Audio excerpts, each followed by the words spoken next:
제일 중요한 게 이제 토지 보전 의무가 제일 중요한 이유가 뭐냐면은 이게 이제 토지 보전 의무에서 토지 보전을 똑바로 안 하고 그냥 내 맘대로 뭐 사업 인정은 니는 네 맘대로 해라 나는 내 맘대로 한다 이런 식으로 해가지고 사업 인정이 났는데도 불구하고 해당 토지에 대해서 그냥 막무가내로 그냥 막 사용하고 막 이렇게 되면은 어떤 문제가 발생해요?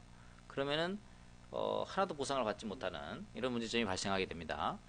이게 이제 언제 이런 일이 있냐면 이제 재개발 같은 경우가 이제 그 토지보상법을 준용을 합니다. 그래서 이게 이제 그 사업인정고시가 있는데도 불구하고 막 거기다가 막 보상금 더 받으려고 그쵸? 이렇게 막 때려짓다가 나중에 알고 봤더니 토지보전 의무를 위반한 거예요. 그렇죠? 이거 저 수임료 막 그 수천만 원 뭐 줄 테니까 수억 줄 테니까 이거 뭐 보상하게 받게 해달라 막 이렇게 신참 변호사한테 그쵸? 이렇게 의뢰를 그런 한 케이스가 있었어요. 그래서 제가 그거는 수주를 하면은 끝난다. 그쵸? 왜 그러냐면 이제 보상이 되지 않는 상태에서 이게 수주했다가는 맞아 죽을 일이죠. 그래서 절대로 이제 이런 토지보전 의무 이 부분을 잘 봐야 되겠다. 이게 토지보상법 제25조의 대인적 효과라고 하는데요.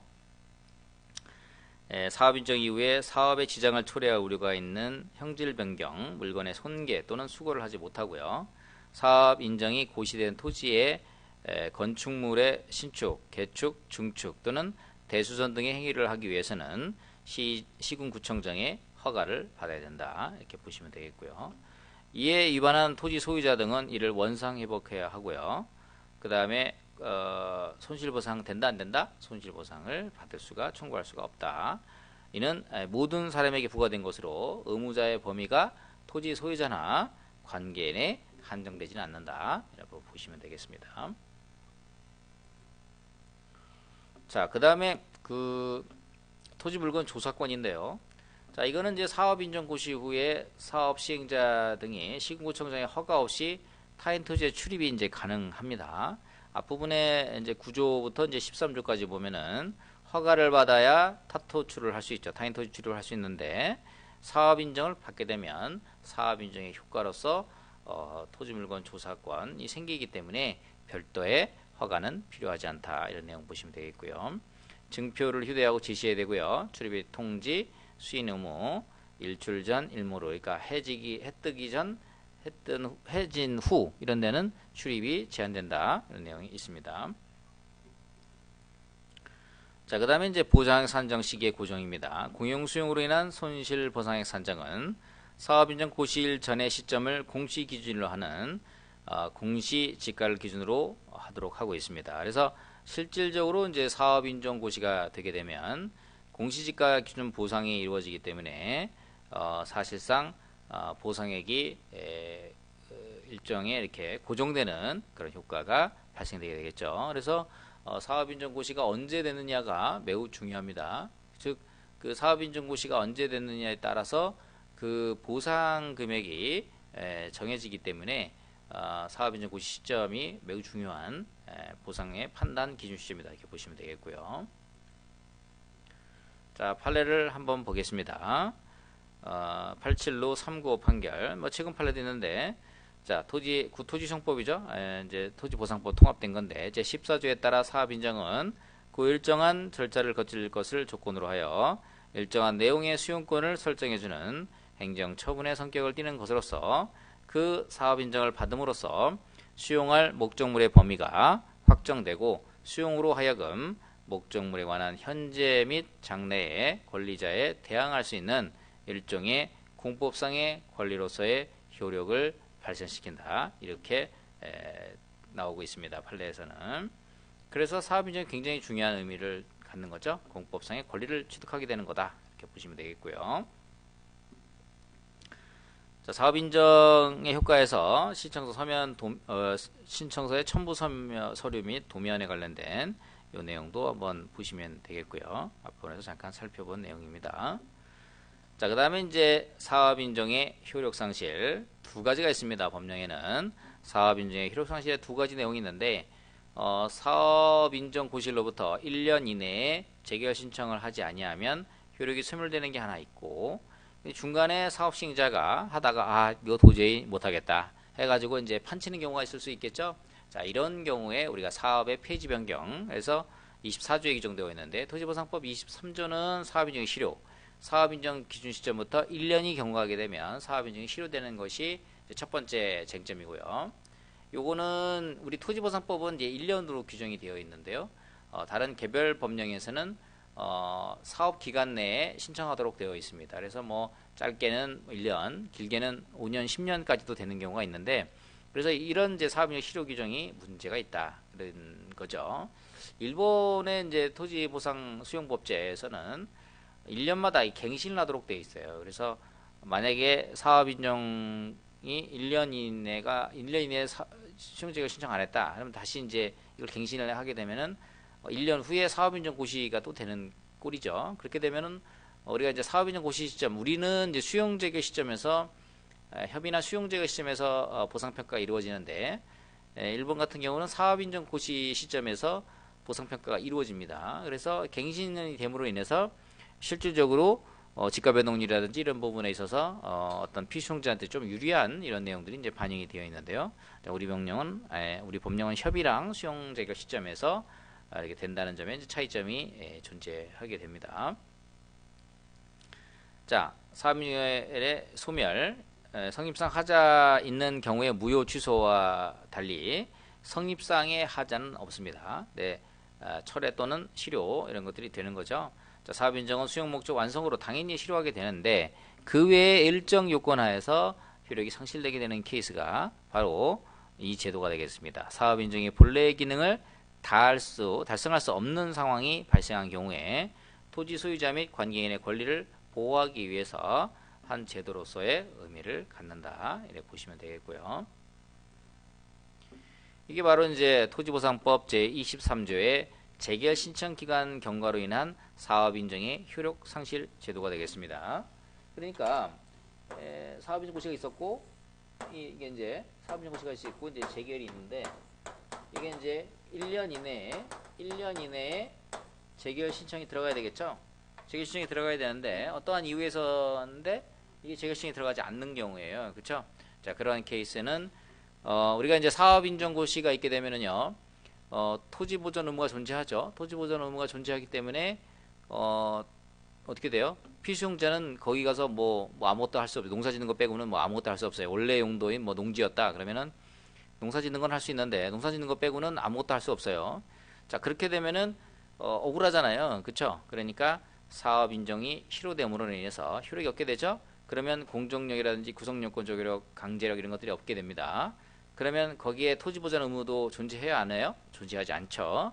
그럼 피수용자가 거기다가 뭐 다른 것도 할 수 있겠죠. 뭐 증축, 개축, 대수선, 신축 허가 받아가지고 뭐 집도 지을 수 있고요. 뭐 창고도 지을 수 있고 뭐 이런 부분이 있는 겁니다. 그렇죠? 그래서 바로 이거는 피수용자의 권리 보호 방안이다. 즉 사업 인정이 시에 인정된 공공성의 계속성을 확보하기 위해서 재결 신청 경과로 인한 사업 인정의 효력 상실을 두고 있는데, 자, 문제는 뭐냐면은 이게 그 토지보상법은 이제 1년으로 하고 있는데 개발법에서는 이게 이제 이게 사업기간 내에 하다 보니까 너무 길어요. 그렇죠? 그러다 보니까 이제 좀 불만이 많은 그런 부분이 있다 보시면 되겠고요. 자, 그래서 그 효력 상실 사유에 대해서 보시면, 자, 사업 시행자가 사업 인정 고시가 있은 날로부터 1년 이내에 수용재결 신청하지 아니한 때에는 사업 인정 고시가 있은 날로부터 1년이 되는 다음 날에 사업 인정은 그 효력을 상실한다. 법 제23조 제1항에 되어 있습니다. 자, 사업 인정의 성립 당시 하자는 없었습니다. 그렇죠? 그래서 법정 부관의 성취에 의해서 행정청의 의사와는 무관하게 당연히 사업 인정의 효력이 소멸되는 거, 강학상 철회와는 구별되는 강학상 실효다. 자, 철회와 이제 실효라는 말이 등장하는데요. 자, 철회는 후발적 사정에 의해서, 사정 변경에 의해서 효력을 소멸시키는 것을 우리가 철회라고 하고요. 자, 운전면허를 땄는데, 그쵸? 그래서 잘 운전하고 있다가 음주운전을 걸렸어요. 그래가지고 운전면허 자격을 취소했습니다. 이것이 이제 철회죠. 새로운 사정이 뭐예요? 음주운전 적발이죠. 새로운 사정에 의해서 하는 거고, 강학상 실효는 뭐냐? 실효는 법률의 요건이 되어 있어요. 그래서 그 법률의 요건이 자동적으로 요건을 충족하게 되면 효력을 소멸시키게 하는 이런 부분이 바로 실효의 제도다. 이렇게 보시면 되겠습니다. 자, 이런 경우에도 피수용자는 억울할 수 있습니다.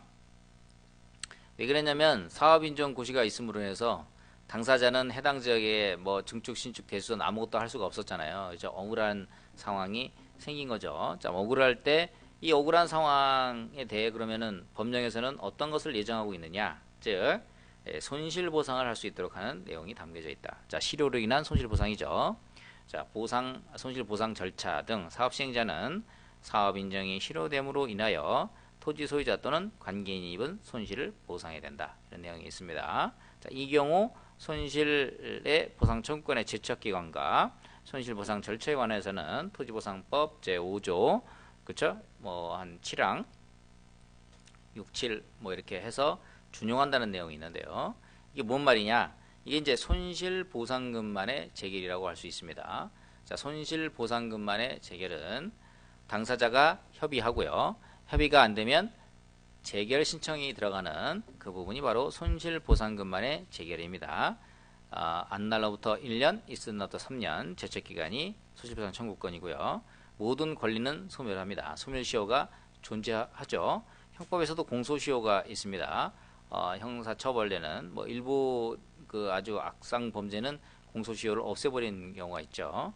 민사상 범죄를 강해서는 소멸시효가 존재한다. 특히 손실보상 청구권은 안 날로부터 1년, 있은 날로부터 3년으로 법령에서 정비하고 있다. 근데 사실상 이 재결 신청 기관 경과로 인한 효력상실로 인한 손실보상은요, 사실상 따지고 보면은 국가배상에 가깝습니다. 왜 국가배상에 가깝냐면 공권력 주체가 일정한 그 기간 내에 재결 신청해가지고 빨리 공익사업을 하고 뭐 보상도 하고 진행을 해야 되는데 이것을 진행하지 않은 상태에서 시간이 다 경과해 버린 거죠. 자, 그렇게 되면은 시간이 다 경과해 버리기 때문에 피송자 입장에서는 위법한 공권력 행사의 상황이 직면한 거죠. 그러면 국가배상으로 문제를 해결되는데, 자, 국가배상을 하게 되면은 국가배상도 요건이 되게 까다로워요. 자, 손실보상은 뭐예요? 손실보상의 요건은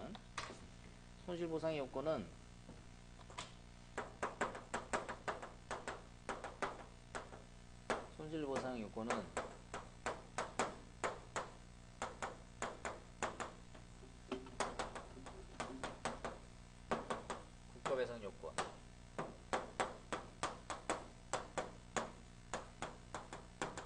이 두 문자를 딴 건데요.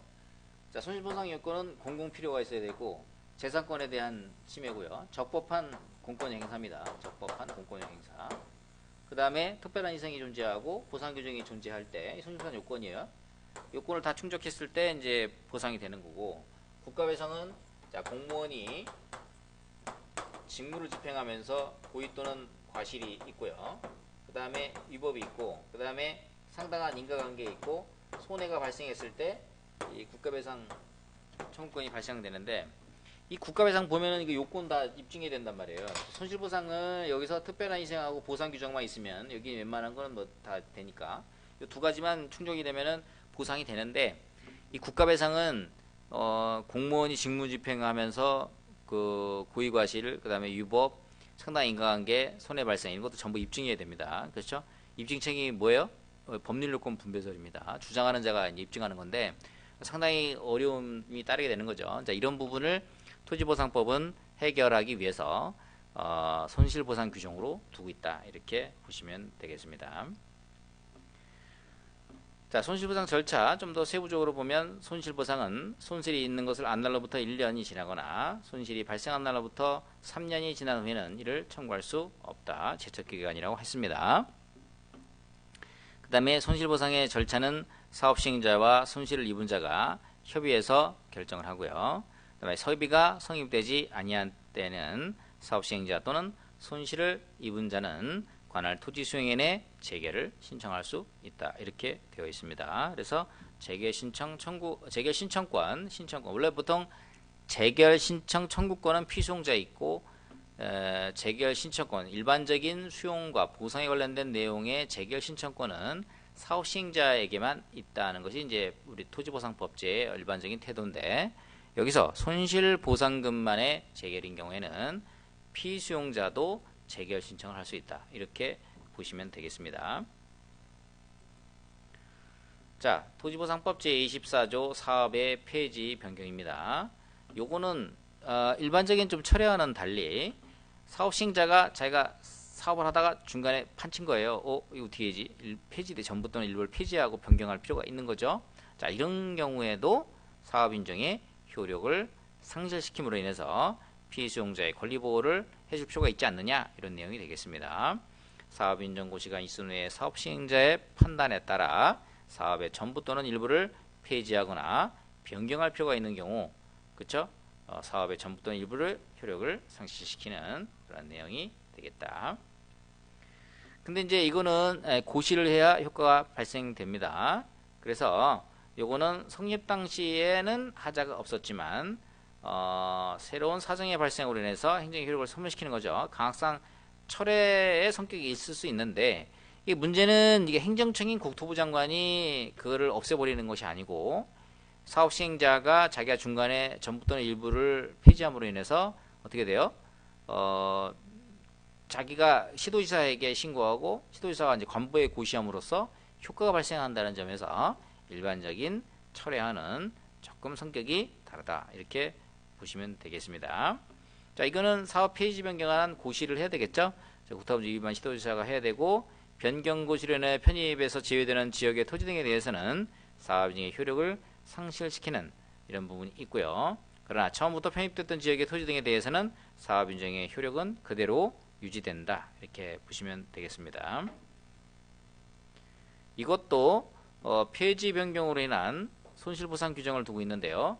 이를 손실보상금만의 재결에 해당된다. 마찬가지 사업시행자는 사업의 전부 또는 일부를 폐지함으로써, 폐지 변경함으로써 토지 소유자 관계인입은 손실을 보상해야 하고요. 제척기간도 준용하도록 되어 있죠. 안 날로부터 1년, 있은 날로부터 3년 되겠습니다. 그래서 손실보상 절차, 손실이 있은 것을 안 날로부터 1년이 지나거나 손실이 발생하는 또 3년이 지난 후에는 이를 청구할 수 없다, 이렇게 보고 있고요. 그 다음에 손실보상 절차는 사업시행자와 손실을 입은 자가 협의하여 결정한다, 이렇게 보시면 되겠고, 협의가 성립되지 아니한 때에는 사업시행자 또는 손실을 입은 자는 관할 토지수용인의 재결을 신청할 수 있다, 이렇게 보시면 되겠습니다. 사업의 폐지 변경으로 인한 손실보상이죠. 자, 그러면 이거를 폐지 변경 원인으로 피수용자에게 손해가 발생한 경우에는 피수용자는 당해 사업의 존속을 청구할 수 있느냐? 있어요, 없어요? 신뢰보원칙을 기반으로 해서 피수용자에게 손실보상 청구권은 인정하지만 이것을 그냥 손실보상으로만 끝내게끔 이렇게 입법화한 것으로 이렇게 보여집니다. 이번 시간에 제일 중요한 내용이 바로 사업인정 의제입니다. 토지보상법은 사업 인정 절차를 굉장히 엄격하게 규율하고 있는데요. 국토기계미화한 법률, 도로법, 개별법에서 사업의 인가 승인을 토지보상법상 사업인정으로 의제하는 특례를 두고 있고, 형식적으로는 개별 공익사업의 특성을 반영해서 사업인정 절차의 특례를 인정하는 것이지만 제도 운영상의 문제점이 상당 부분 노출되고 있다. 즉, 사업인정 제도는 사업인정을 의제함으로 인해서 토지보상법이 정하고 있는 사업인정 절차가 굉장히 까다롭습니다. 까다로운데도 불구하고 이러한 까다로운 내용들이 어떻게 돼요? 제대로 지켜지지 않고, 그러니까 번거롭잖아요. 그쵸? 사업시행자 입장에서는 번거로우니까 요거 건너뛰고 그냥 사업을 한번 해볼까? 그래서 사업인정 받아볼까? 이런 식으로 해버리면은 피수용자의 권리가 상당 부분 제한되는 문제점이 있다. 어떤 문제점이 있냐? 사업인정 의제가 되면 실질적으로 공공성 판단이 문제점이 있을 수 있지 않느냐. 또한 사업 당사자의 권리 보호가 미흡하고 사업기간이 장기화될 뿐만 아니라 사업인정 의제제도의 확대, 이런 부분이 존재할 수 있겠죠. 자, 사업인정 의제제도의 문제점 개선 방안으로 살펴보면, 절차의 간소화를 통해서 공익사업 주체의 편의만을 도모하는 편법적인 제도라고 볼 수 있습니다. 그래서 토지 취득 절차의 단일화라는 토지보상법상 입법 취지에 비추어 그 존치 여부를 제거할 필요가 있다. 단기적으로는 제 생각에는 좀 없애는 것도 하나의 방법이 아니겠나 이렇게 하는데, 그렇게 되면 많은 사업 시행자들이 돌을 던지겠죠. 그렇죠? 어쨌든 간에 피수용자 권리 보호를 위해서는 사업인정 의제 제도는 단계적으로 폐지되어야 된다. 이것이 이제 제 생각입니다. 단기적으로 보면 사업 계획에 당사자의 적극적인 참여를 가능케 함으로써 사전적 권리 구조가 이루어질 수 있도록 해야 할 것이다. 이런 부분이죠. 최근에 토지보상법 제21조 협의 및 의견 청취 규정이 많이 개정됨으로 인해서 공익성 검토 제도가 한층 강화되었다. 이렇게 보시면 좋을 것 같습니다. 자, 사업인정 제도가 있으니까 그 다음에 이제 또 억울함이 있을 수 있겠죠. 사업인정에 내한 내용을 당사자인 피수용자뿐만 아니라 사업 시행자도 억울할 수가 있겠습니다. 그렇죠? 여기가 이제 등장인물이 보면은, 자, 국토부 장관이 등장하고요. 그렇죠? 그 다음에 사업 시행자 등장하고 이제 피수용자 등장하잖아요. 그렇죠? 여기에 이제 사업 인정이 생겼어요. 그렇죠? 인정 보시게 됐습니다. 그다음에는 이 3자로 둘러싼 법률관계 갈등, 이것을 그러면 어떻게 해결할 것이냐, 이걸 한번 살펴보도록 하겠습니다. 자, 먼저 사업인정에 대한 권리구제에서 우리가 크게 보면은 뭐 사전적 권리구제, 사후적 권리구제 이렇게 볼 수 있는데, 국민의 재산권에 대한 침해 행위가 이루어지고 있고요.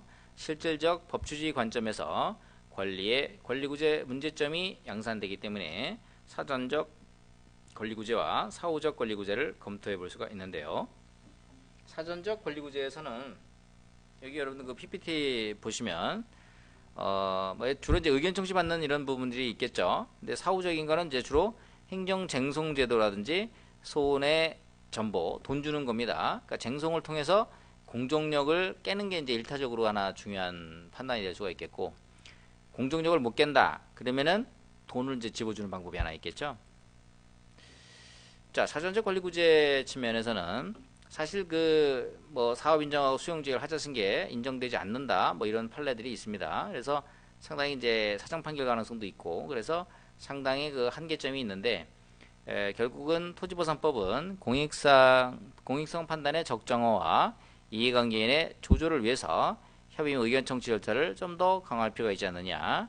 자, 개별법에서 의견 반영 절차를 두지 않은 경우에 있어서는 입법적인 보완을 해줄 필요가 있지 않느냐, 이런 부분이 좀 살펴보시면 될 것 같고요. 재결 관련돼서는 토지보상법에서 83조 이신청 85조 행정소송을 규율을 하고 있습니다. 그러나 사업인정 불복에 관련돼서는 행정쟁송에 대한 불복 규정이 어디에도 존재하지 않습니다. 그래서 일반 행정심판법과 행정소송법을 통해서 권리구제를 받아야 되는 그런 관점이라고 볼 수 있겠죠. 자, 행정심판은 뭐예요? 위법부당한 행정처분에 대해서 행정심판위원회가 심리 재결하는 겁니다. 그래서 행정심판법상 취소심판, 무효동의하기 심판, 음행심판 이런 것들이 존재를 하고 있습니다. 그 다음에 행정소송 제도로 보면요, 사후적 권리구제죠. 위법한 처분으로 인해 다툼이 있는 경우에 법원이 이를 심리 판결하는 정식 재판 절차다, 이렇게 보시면 되겠고요. 종류로 보면 사업인정에 대해서 취소소송, 무효동 확인소송, 그 다음에 부작위 위법 확인소송, 이런 내용들을 다툴 수가 있겠습니다. 그러면 사업인정에 이제 하자가 있는 경우에 그러면 이걸 어떻게 다툴 것이냐, 이런 부분들이 이제 하나의 주요한 쟁점이 될 수 있겠습니다. 자, 사업인정에 관한 하자는 그러면 어떻게 할 것이냐. 물론 이제 사업인정 하자는 사업인정에 어떤 법령상의 문제점이 발생한다 그러면 사업인정 자체를 가지고 다투면 됩니다. 그런데 이제 최근에 저도 봐도 이게 사업인정이 고시한날도 효력이 발생하다 보니까 이게 안날로부터 90일 이튿날부터 1년이 경과하게 되면 불가증력이 발생합니다. 자, 불가증력이 발생하면 그 사업인정은 다툴 수가 없게 되는 거죠. 그러면 이를 가지고 수용재결 가지고 다툴 수 있느냐, 뭐 이런 하자승계 논의가 있는데, 불가증력이 발생된 상태에서 수용재개를 단계에서는 사업인정의 위법을 주장할 수가 없다는 것이 판례의 일반적인 태도가 되겠습니다. 그럼 이제 사업인정의 처분이 수용재개의 하자가 승계되느냐 이런 논의에 있어서는요. 일단 사업인정 처분은 국토부 장관이 합니다. 수용권 설정 행위죠. 재개는 누가 해요? 재개는 관할토지수용위원회 국책사업이거나 2개 광역시도가 걸쳐있는 경우는 누가 해요? 중앙토지수용위원회가 수용재개를 하고 그 다음에 이제 이가 있으면 이제 이의재개는 중앙토지수용이 하는데요. 그 처분에 대한 내용이 다릅니다. 사업인정은 수용권 설정 행위고 재개는 수용권 실행 행위잖아요. 그렇죠?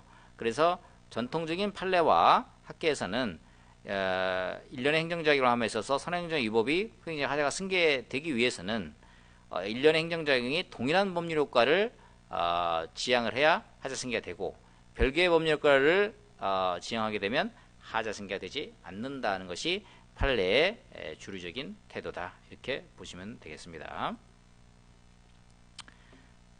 사업인정의 하자 승계와 같은 일부 견해는 이게 이제 사업인정이 있음을 전제로 해서 이와 결합해서 수용재개를 존재하기 때문에 사업인정과 수용재개에 관련된 하자 승계는 인정해야 된다 이런 논의도 있기 때문에 이것도 한번 살펴보시는데 전통적인 판례와 학계에서는 하자 승계가 부정된다 이렇게 정리해서 보시면 좋을 것 같습니다. 오늘 시간은 여기까지 하죠.